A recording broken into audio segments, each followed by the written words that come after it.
जय हिंद साथियों, मैं हरिवंश आप सभी का स्वागत करता हूं आपके अपने चैनल द साइंस कॉन्सेप्ट। आशा करता हूं कि आप बहुत अच्छी तैयारी अपनी कर रहे होंगे और बहुत अच्छे होंगे। देखिए, बरसात के मौसम चल रहे हैं, ज़्यादा से ज़्यादा प्रयास करें। ठंडे मौसम आ गया अभी, तो बेहतरीन तैयारी का प्रयास करें, अच्छी तरह लगन से मेहनत के साथ पढ़ते रहें। हम आज आपको बायोलॉजी के अंदर या बायोलॉजी फाउंडेशन की जो हमारी क्लास चल रही है उसमें हम नेक्स्ट चैप्टर पढ़ाने वाले हैं, जो हम स्टार्ट करने वाले हैं सर्कुलेटरी सिस्टम। चलिए चलते हैं। हमारा चैप्टर है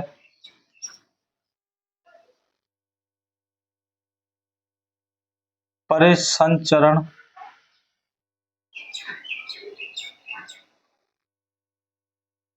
तंत्र।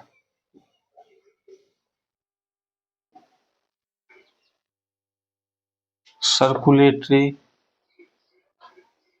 सिस्टम।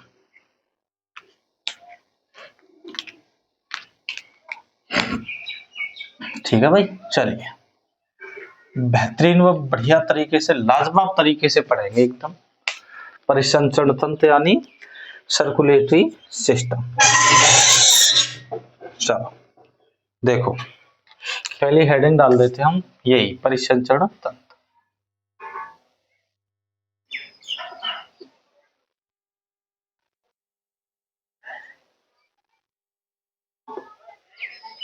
परिसंचरण तंत्र क्या है, सुनिए ध्यान से।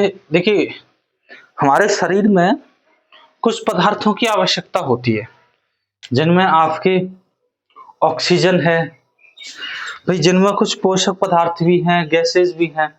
उन सभी को जो सभी अंगों तक ले जाने का कार्य करता है, उसे ही सर्कुलेटरी सिस्टम कहते हैं। जैसे देखो,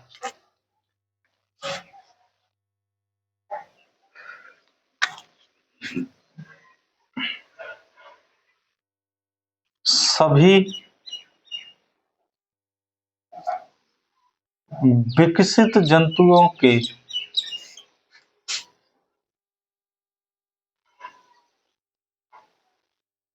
शरीर में, सभी विकसित जंतुओं के शरीर में पोषक पदार्थ,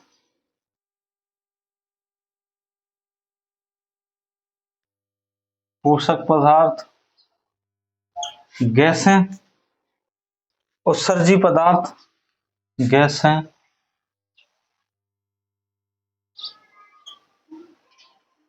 उत्सर्जी पदार्थ, हार्मोन्स,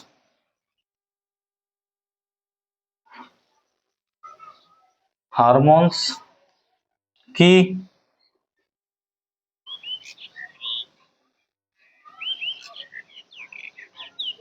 आवश्यकता अनुसार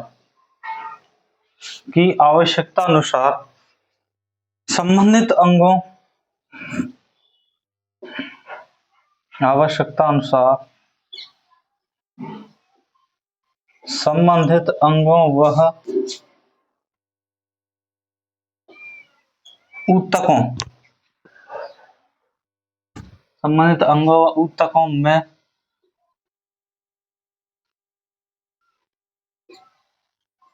पहुंचाने के लिए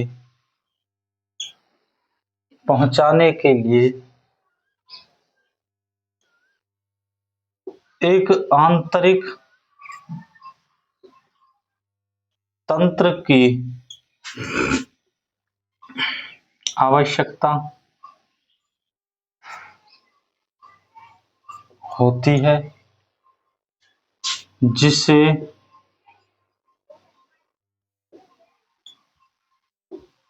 परिसंचरण तंत्र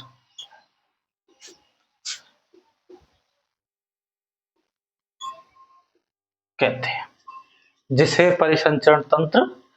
हैं। यहां तक अगर आपकी समझ में आ गया है। देखिए, हालांकि डेफिनेशन इसकी शॉर्ट भी कर सकता था मैं चाहूँ तो। हम इसमें इतना भी लिख सकते थे कि जिस तंत्र के माध्यम से या जिस आंतरिक तंत्र के माध्यम से गैसों का शरीर के अंगों तक आदान प्रदान होता है, उसे सर्कुलेटरी सिस्टम या परिसंचरण तंत्र कहते हैं। लेकिन आपको देखिए, मैं तो ये कहता हूं कि एक बार पढ़िए, लेकिन बेहतरीन पढ़िए, क्योंकि बार बार कहते भी हैं कि 10 जगह बार बार कुआं खोदने से पानी निकले या ना निकले ये निश्चित नहीं है, लेकिन 10 की बराबर अगर आपने एक ही जगह खोद दिया तो ये फिक्स है, पानी निकलेगा। आप समझ रहे होंगे मैं क्या कहना चाह रहा हूं। चलिए आगे आगे लिखेंगे।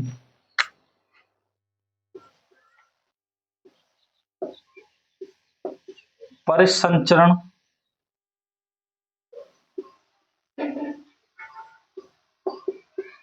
तंत्र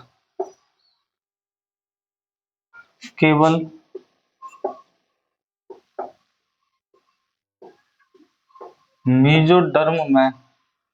मीजोडर्म से लिख लो इसको, मीजोडर्म से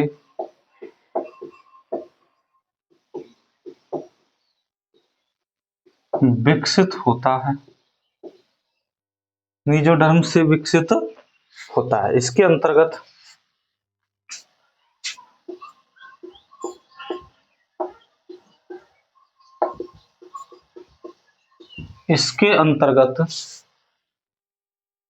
रुधिर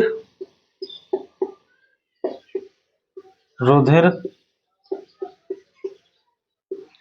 लिम्फ हृदय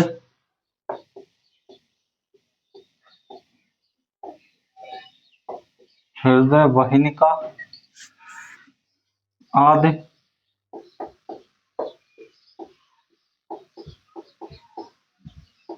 आती है। ठीक है भाई, यहां तक किसी को कोई दिक्कत?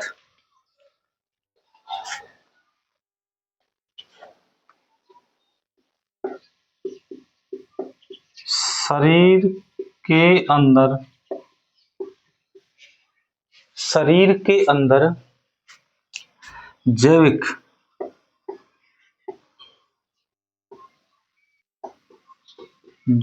क्रियाओं को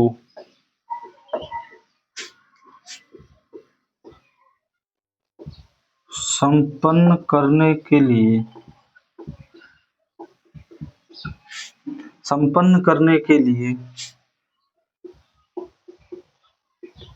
निम्न पदार्थों की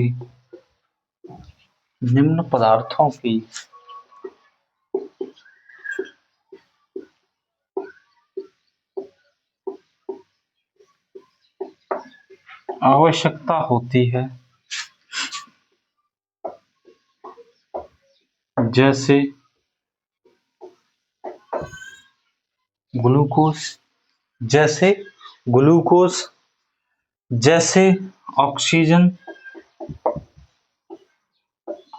जैसे कि हार्मोन, जैसे कि आपके एमिनो एसिड, जैसे कि आपके विटामिन। ठीक है, इनकी आवश्यकता होती है। ठीक है, अच्छा आगे।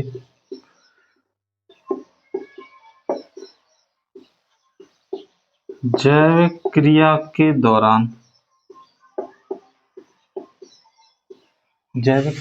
दौरान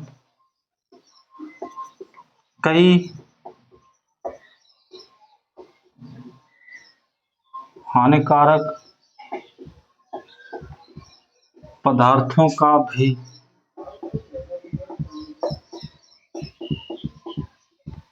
निर्माण होता है,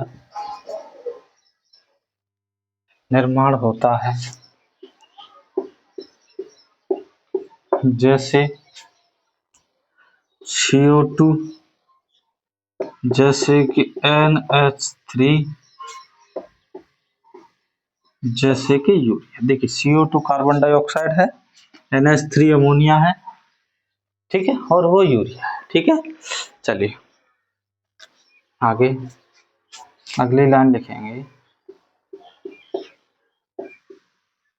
रुधिर परिसंचरण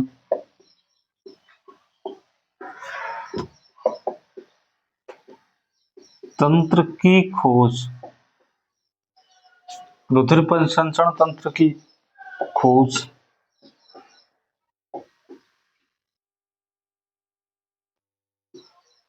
विलियम हार्वे ने की थी। विलियम हार्वे ने की थी। इस तरह से आपको चीजों की जानकारी अच्छी तरह से देखिए, आप साथ साथ नोट्स बनाते चलिए। ये आपको बेहतरीन होगा कि नोट्स आप साथ साथ बनाते रहें ताकि आपको आगे दोबारा से दिक्कत ना हो। चलिए मैं ये रफ कर रहा हूं, फिर आगे चलते हैं।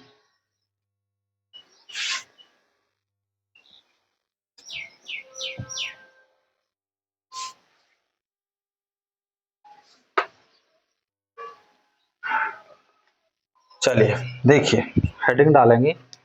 परिसंचरण तंत्र दो प्रकार का होता है। परिसंचरण तंत्र कितने प्रकार का होता है? दो। पहला है आपका बंद परिसंचरण तंत्र। परिसंचरण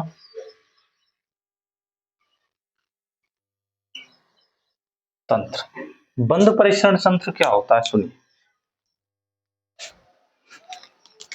इसमें रुधिर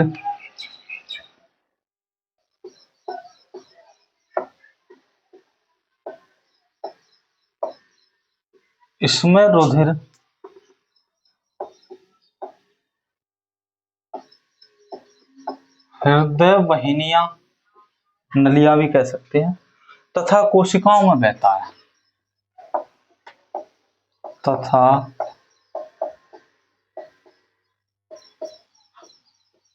कोशिकाओं में बहता है और कभी कभी शरीर के ऊतकों या देह गुहा के सीधे संपर्क में नहीं आता। या ऐसे लिख लीजिए, यह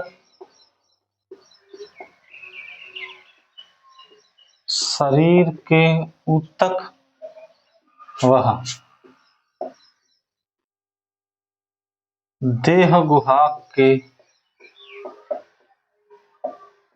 सीधे संपर्क में नहीं आता है। सीधे संपर्क में नहीं आता मतलब इसमें देखिए, बंद का मतलब ही यही है कि ये ओवरऑल कोशिकाओं के अंदर ही अंदर रहता है, सीधे संपर्क में नहीं आता है। ठीक है, उदाहरण के लिए अगर जैसे हम इसमें उदाहरण लिखना चाहें तो देखिए, ऐसी स्थिति देखी जाती है एनिलिडा, कोमा सभी कशेरुक। कशेरुक समझते हैं, इनमें रीढ़ की हड्डी होती है। चाहो तो मैं लिख दूं रीढ़ की हड्डी। ठीक है, इसमें हम भी आते हैं, भाई हमारे भी रीढ़ की हड्डी है, हम भी कशेरुकी हैं, अर्थात इसमें हम भी आते हैं, हमारा भी ब्लड तो नलियों के माध्यम से बहता है, ऐसा तो नहीं है कि कहीं भी बह रहा हो। ठीक है, चलिए यही है। ये क्या है भाई? तो ये है बंद परिसंचरण तंत्र। अच्छा, जब बंद है तो जाहिर सी बात है खुला भी होगा। तो चलो फिर आगे लिखते हैं हम। दूसरा है खुला परिसंचरण तंत्र। देखिए इसमें क्या है, दूसरे इसमें रुधिर एक सेकंड रुकिए जरा।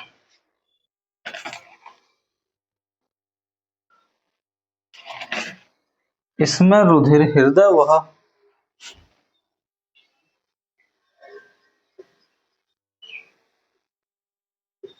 इसमें रुधिर हृदय वह वाहिनियों में बहता है, जो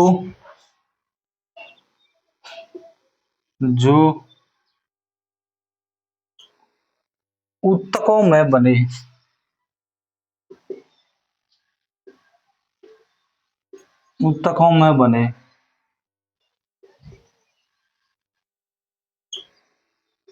कोटरों में, जो ऊतकों में बने कोटरों में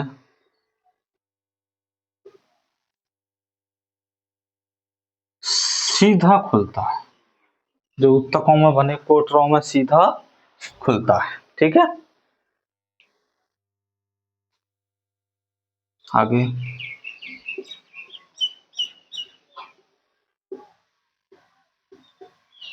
इसमें रुधिर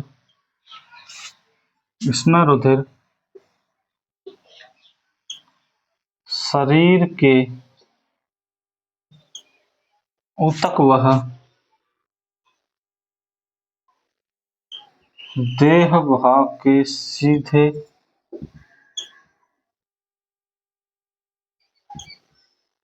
संपर्क में रहता है। इसमें ऊतक और देह गुहा के सीधे संपर्क में रहता है, या अंग कह सकते हैं इसे। जैसे इसके भी उदाहरण लिख सकते हैं आप। जैसे इसमें कौन कौन से हैं, तो देखिए ऑर्थोपोडा,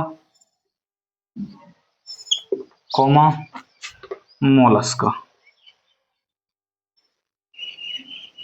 देखिए ऑर्थोपोडा कीट पतंगों में सबसे बड़ा संघ है। ये ऑर्थोपोडा कीट पतंग आते हैं, इसमें सबसे बड़ा संघ होता है। ठीक है, अच्छा जब रुधिर, चलिए आगे कुछ पॉइंट्स हैं वो लिख लीजिए, ऐसे ही पॉइंट डाल के लिखा देता हूं। जब रुधिर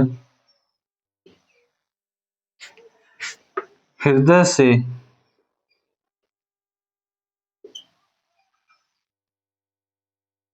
एक बार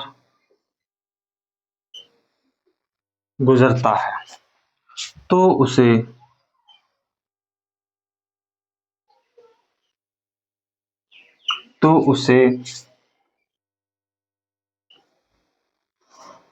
एकल परिसंचरण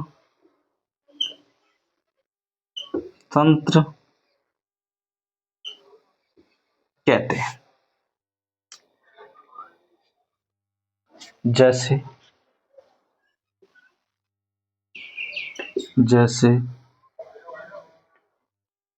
अकशेरुकी, कोमा मछलियां। देखिए इसमें क्या होगा, अकशेरुकी मतलब जिनकी रीढ़ की हड्डी नहीं होती, इनमें ज्यादातर है हार्ट के 2 ही चैम्बर पाए जाते हैं। और जब 2 ही चैम्बर पाए जाएंगे तो एक ही बार ब्लड हार्ट से गुजरेगा। ठीक है, 2 बार कब गुजरेगा, जब 4 चैम्बर होंगे। ठीक है भाई, चलिए आगे लिखिए अगली लाइन से।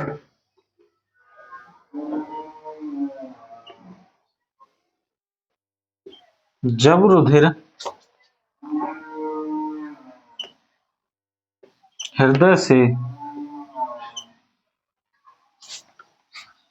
2 बार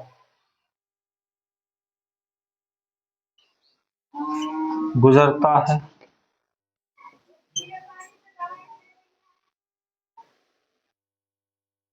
तो उसे दोहरा परिसंचरण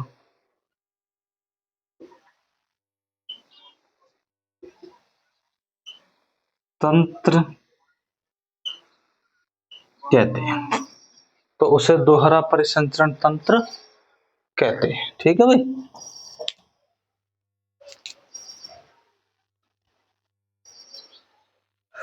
चलिए थोड़ी सी क्या है, बारिश वगैरह स्टार्ट हो गई है। 1 मिनट जरा होल्ड पर रहेंगे यार, सिर्फ 1 मिनट।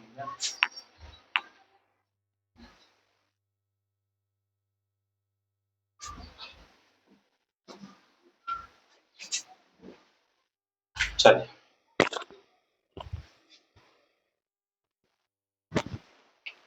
सुनिए भाई ध्यान से, कैमरा जरा चेक कर लें। हाँ जी बिल्कुल एकदम परफेक्ट जा रहा है। Okay done. देखिए दोहरा परिसंचरण तंत्र कब कहते हैं, जब 2 बार गुजरता है। जैसे उदाहरण के लिए लिखें हम तो उभयचर, कोमा सरीसृप, कोमा पक्षी बर्ड्स, कोमा स्तनधारी, कोमा स्तनधारी। इस तरह से दोहरा परिसंचरण तंत्र होता है। यहाँ तक किसी को कोई दिक्कत? अगर किसी को कोई दिक्कत नहीं है तो आप स्क्रीनशॉट वगैरह ले लीजिए, फिर हम आगे चलते हैं। मैं ये रफ करने वाला हूँ, समझ में आ गया होगा आपको बहुत बेहतरीन तरीके से। चलिए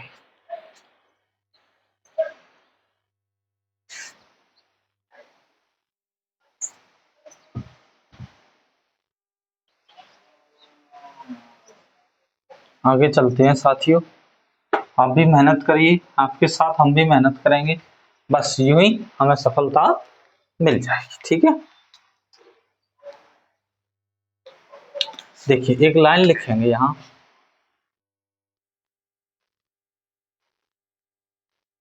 जीवों में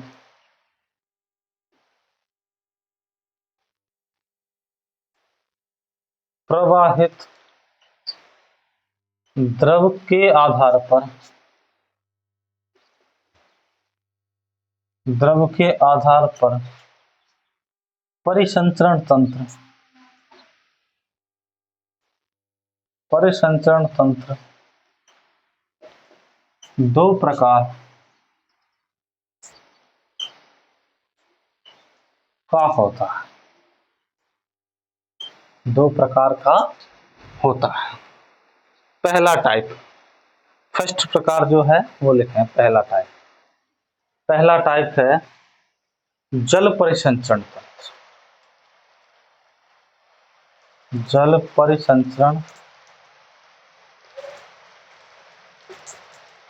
तंत्र। ठीक है भाई, जल परिसंचरण तंत्र। बारिश काफी तेज हो रही है भाई, और पानी ये मान लीजिए अंदर तक प्रवेश कर रहा है जहां हम पढ़ा रहे हैं। लेकिन कोई नहीं, यहाँ थोड़ी सी देर और रुकिए, ये कंप्लीट कराता हूँ। इसमें लिखिए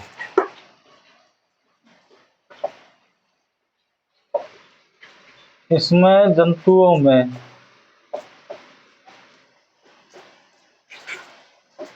रक्त की जगह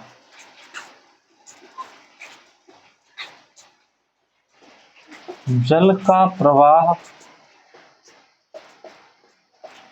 होता है, जल का प्रवाह होता है। इसमें देखिए उदाहरण के लिए इसमें देखना जरूरी है, उदाहरण बहुत इंपॉर्टेंट है। इसमें आती है आपकी स्पॉन्ज, इसमें आता है आपका हाइड्रा, इसमें आता है आपका सिलेंट्रेटा,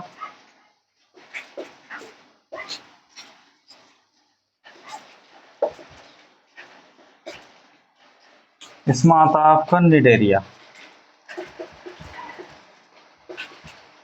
ठीक है, यही आपका रुधिर परिसंचरण यानी जल परिसंचरण। ठीक है, चलिए अगली हेडिंग है इसमें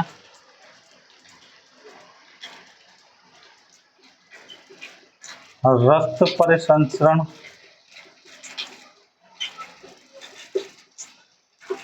तंत्र। देखिए रक्त परिसंचरण तंत्र में क्या होता है,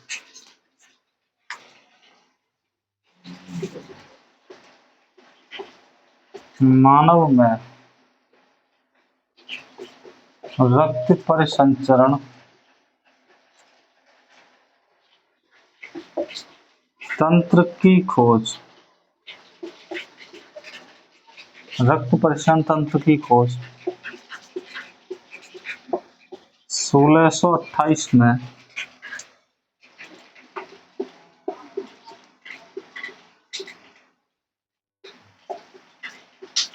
विलियम हार्वे के द्वारा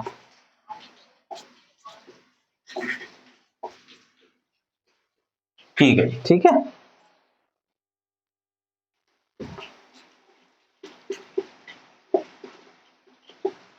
रुधिर परिसंचरण तंत्र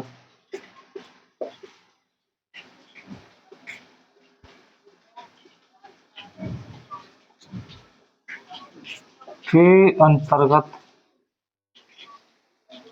अंतर्गत हृदय, तो रुधिर परिसंचरण तंत्र के अंदर हम क्या क्या पढ़ाए देखिए। अभी मैंने बताया था हृदय,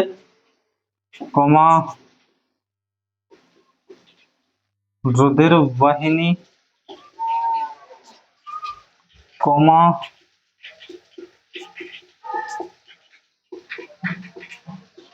कोशिकाएं। ठीक है, इस तरह से ये है हमारा कंप्लीट हो जाएगा और हम स्टार्ट करेंगे इसके बाद अगला हार्ट यानी कि रुधिर। अगला हम क्या स्टार्ट करेंगे इसके बाद? हार्ट यानी रुधिर।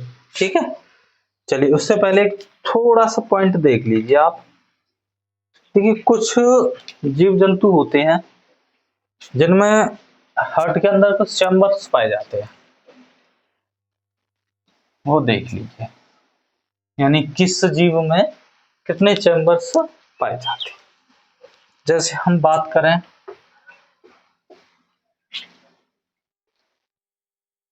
तिलचट्टा के बारे में, तो इसमें 13 कोष्ठ होते हैं।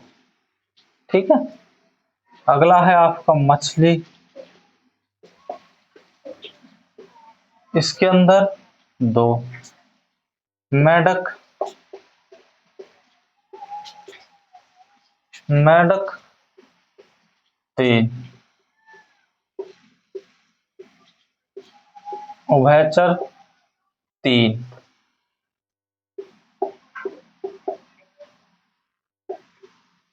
सरीसृप 3। लेकिन इसमें एक अपवाद भी है, जैसे कि मगरमच्छ, इसमें कितने होते हैं भाई? 4। मगरमच्छ है तो रेप्टाइल ही, लेकिन इसमें 4 चैम्बर होते हैं। ठीक है, अच्छा उसके बाद है आपके पक्षी 4, स्तनधारी 4,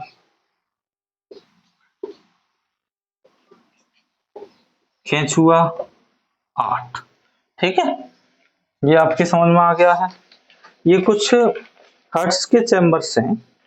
ठीक है, इस तरह से देखिए। चलो अब हम, वैसे अभी क्या है कि बारिश भी थोड़ी सी हल्की हो गई है, तो मैं ये चाह रहा था कि और इसमें थोड़ा सा बढ़ा दिया जाए, अगर आप कहें तो। बिल्कुल बिल्कुल जी। चलिए कोई नहीं, नेक्स्ट अगली क्लास जो हम कल यहीं से स्टार्ट करेंगे, यानी कल हम हार्ट हृदय पढ़ेंगे। आज हमने उसके बारे में, परिसंचरण तंत्र के बारे में अनेक जानकारियां ली। अब हम नेक्स्ट क्लास में हार्ट पढ़ेंगे यानी हृदय, हृदय पढ़ने वाले हैं। ठीक है भाई, चले, जय हिंद, जय भारत।